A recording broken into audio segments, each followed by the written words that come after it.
নতুন দফায় নির্বাচিত হওয়ার পর ১৫তম সুপ্রিম পিপলস অ্যাসেম্বলির প্রথম অধিবেশনে অংশ নেন উত্তর কোরিয়ার সর্বোচ্চ নেতা কিম জং উন। এদিন বেশ কিছু রাষ্ট্রীয় নীতির বিষয়ে বক্তব্য রাখেন তিনি। উত্তর কোরিয়ার পারমাণবিক মর্যাদা নিয়ে কোনো ধরনের দর কষাকষির সুযোগ নেই বলে সাফ জানিয়ে দিয়েছেন কিম। বলেন, আত্মরক্ষামূলক পারমাণবিক প্রতিরোধী জাতীয় নিরাপত্তা, আঞ্চলিক স্থিতিশীলতা ও অর্থনৈতিক উন্নয়নের ভিত্তি।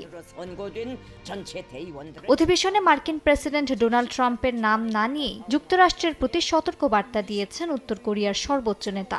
বলেন, যুক্তরাষ্ট্র বর্তমানে বিশ্বজুড়ে রাষ্ট্রীয় সন্ত্রাস ও আগ্রাসন চালাচ্ছে। শত্রুদের হুঁশিয়ারি দিয়ে বলেন, সংঘাত নাকি শান্তিপূর্ণ সহাবস্থান বেছে নেবে সেটা তাদের সিদ্ধান্ত। পিয়ংইয়ং যে কোনো পরিস্থিতির মোকাবিলা করতে প্রস্তুত বলেও হুঁশিয়ারি দেন তিনি।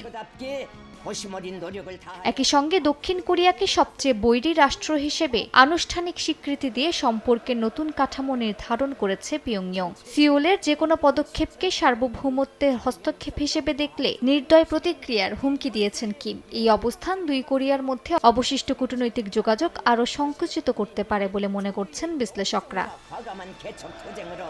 অধিবেশনে সমাপনী বক্তব্যে কিম দেশের প্রতিরক্ষা ব্যবস্থা আরও জোরদার করার প্রত্যয় ব্যক্ত করেন। স্পষ্ট করে দেন, উত্তর কোরিয়ার পারমাণবিক মর্যাদা কখনোই পরিবর্তন করা যাবে না।